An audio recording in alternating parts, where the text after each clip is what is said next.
Good morning, darling. Good morning, Charles.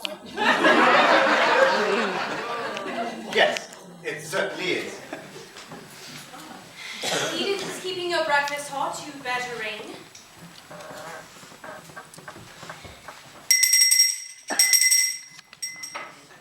Anything interesting in the Times? Don't be silly, dear. I intend to work all day. Good. It's extraordinary about daylight, isn't it? How so? How it reduces everything to normal. Does it? Yes, it does. Oh, I'm certainly very glad to hear it. You're very glacial this morning. Are you surprised? Frankly, yes. I expected more of you. Well, really. I've always looked upon you, Ruth, as a woman of perception and understanding. Perhaps this is one of my off days.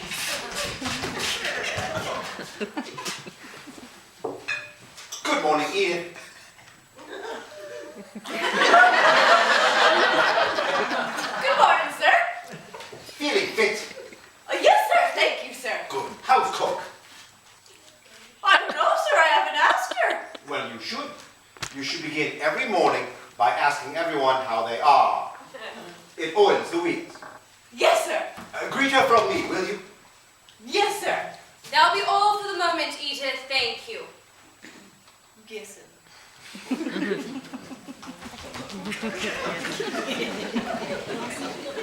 I wish you wouldn't be so facetious with the servants, Charles. It confuses them and undermines the morale. I consider that point of view retrogressive, if not downright feudal. Oh, I don't care what you consider it. I have to look after this house and you don't. Are you implying that I couldn't? You're at liberty to try. I take back what I said about it being a good morning. It's a horrid morning. You better eat your breakfast while it's hot. It isn't. Now look here, Charles. In your younger days, this roguish flippancy might have been seen as alluring. But in a middle-aged novelist, it's nauseating. Would you like me to writhe at your feet in a frenzy of self-abasement? Well, that would be equally nauseating, but a great deal more appropriate. I don't see what I've done so awful. You behaved gratuitously last night. You wounded and insulted me. I was the victim of an aberration. Nonsense. You're drunk.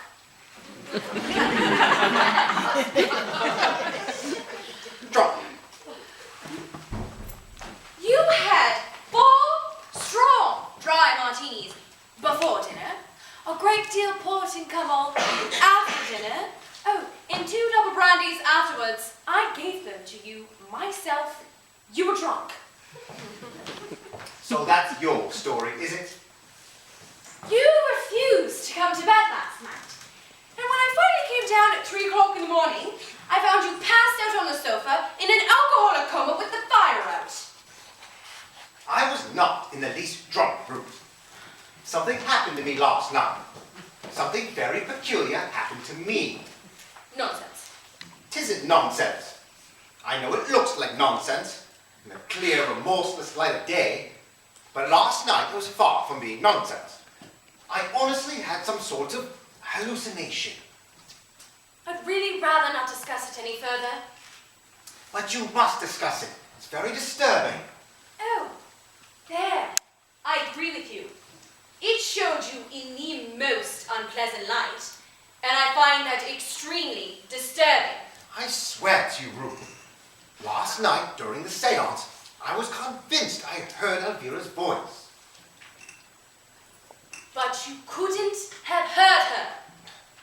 And later on, I was equally convinced she was in this room. I saw her distinctly, and I talked to her. After you'd gone up to bed, we had quite a cozy little chat.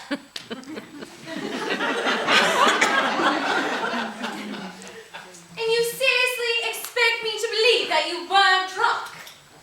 I knew I wasn't drunk. If I had been all that drunk, I should have a dreadful hangover now, shouldn't I? Not entirely sure you haven't. I haven't the slightest trace of a headache. My tongue's not coated. Look at it. Put your tongue away and don't decide to look at it.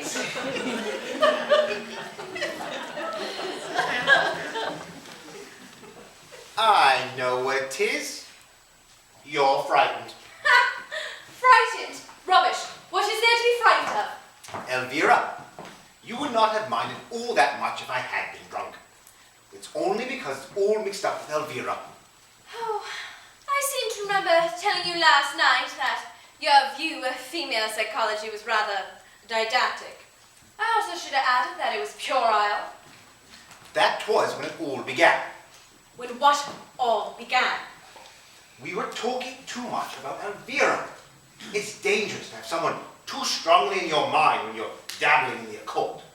Well, she certainly wasn't strongly in my mind. She was in mine. Oh, she was she? You tried to get me to say that she's more physically attractive than you, so that you could hold it over me later. I don't give a hoot how physically attractive Elvira was. Oh, yes, you do. Your whole being is devoured with jealousy. This is too much. Women. My God, what I think of women. Your view of women is academic, to say the least. Just because you've always been dominated by them doesn't necessarily mean you know anything about them. I've never been dominated by anyone in my life. You were hagrided by your mother until you were 23. Oh, and then you got into the clutches of that awful Mrs. whatever her name was. Mrs. Winthrop Llewellyn. Not interested. And then there was Elvira. Oh, she ruled you with a rod of iron. Elvira never ruled anyone. She was much too elusive. That was one of her greatest charms. And then there was Maud Charteris. My affair with Maud Charteris lasted exactly 7.5 weeks, and she cried all the time. Oh, the ten of tears. And then there was... If you wish to make an inventory of my sex life, dear, I feel it only fair to inform you you've missed out on several episodes.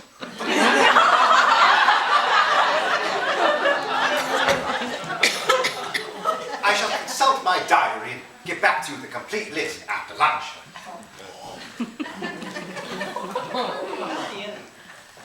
There's no use trying to impress me with your amorous exploits.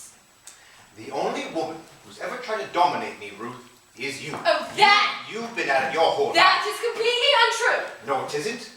You boss me, and bully me, and order me about. I can't even have a hallucination if I want to.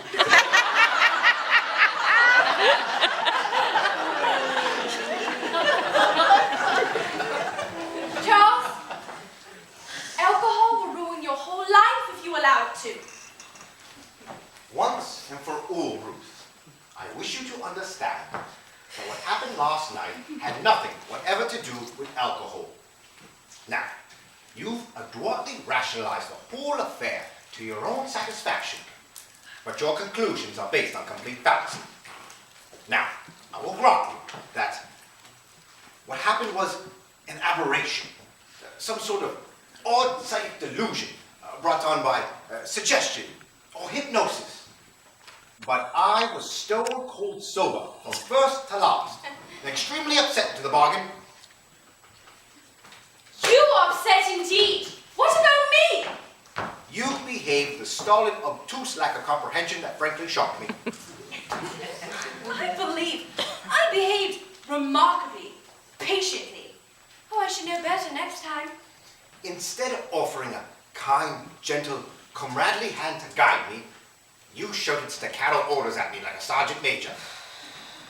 You behaved abominably last night. I did not. You called me a gutter snipe. You told me to shut up. And when I quietly suggested to go to bed, you said, with the most disgusting leer, that it was an immoral suggestion. I was talking to Elvira. Well, if you were, it only conjures up a first picture of your first marriage. My first marriage was perfectly charming, and I think it's in the worst possible taste for you to sneer at it. I'm not as worried about your first marriage as you think I am. It's your second marriage that's absorbing me at the moment. It seems to be on the rocks. Only because you insist on taking up this ridiculous attitude. My attitude is of any woman whose husband hurls drunken abuses at her. I was not drunk. Be quiet, cook will hear you in the kitchen. I don't care if they hear me in the Folkestone Town Hall. I was not drunk. Control yourself, Charles. How can I control myself in the face of your idiotic damn stubbornness? It's giving me claustrophobia. You better call Dr. Bradman.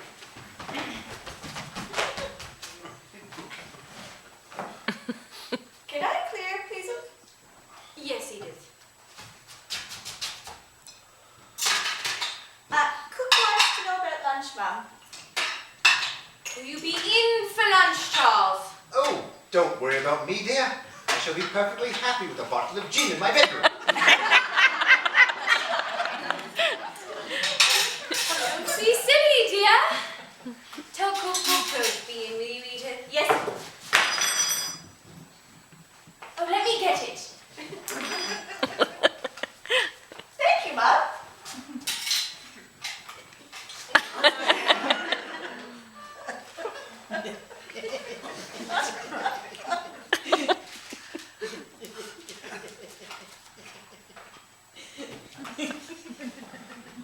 Oh, it's clouding over. You have a genius for understatement. Going into hike this morning, is there anything you want? A great deal, but I doubt you can find it in height.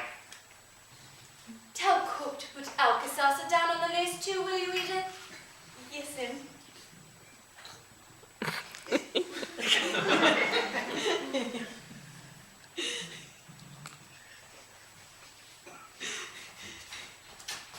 That's all, Edith, thank you. Yes, Em.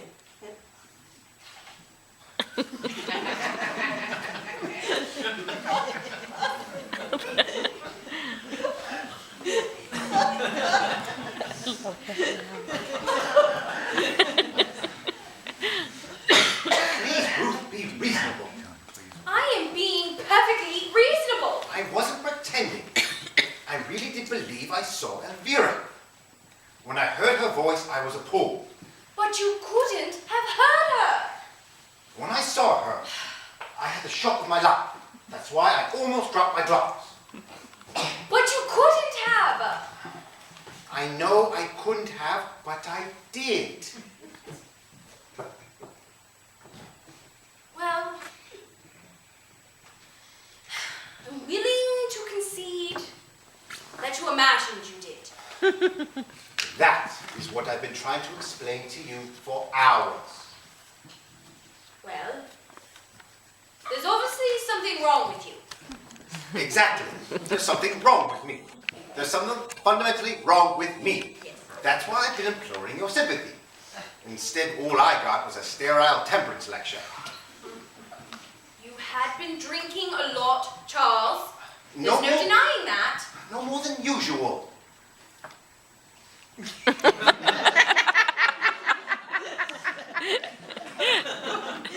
Well, how do you account for it then? I can't account for it. That's what's so awful. Well, did you feel well yesterday? During the day, I mean. Of course I did. Well, what did you have for lunch? You should remember you had it with me. Well, there was that lemon sole and that cheese thing. Why should having a cheese thing for lunch make me see my deceased wife after dinner? I don't know, it was rather rich.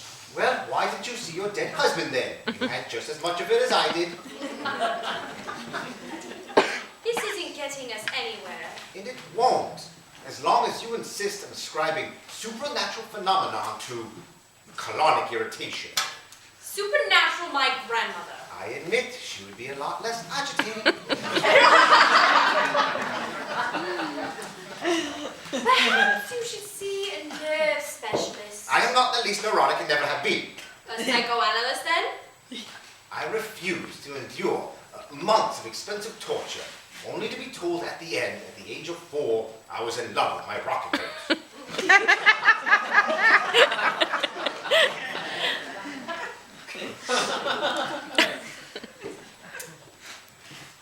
Perhaps there's something pressing on your brain. If there was something pressing on my brain, I should have violent headache, shouldn't I? No, not necessarily. My uncle had a lump on his brain the size of a cricket ball, and he had no idea for years. I know I should know if I had anything like that. He did it. Well, what happened to him? He had it taken out, and he's been bright as a button ever since. Did he have any sort of delusions? Did he see things that weren't there? No, I don't think so. Then what?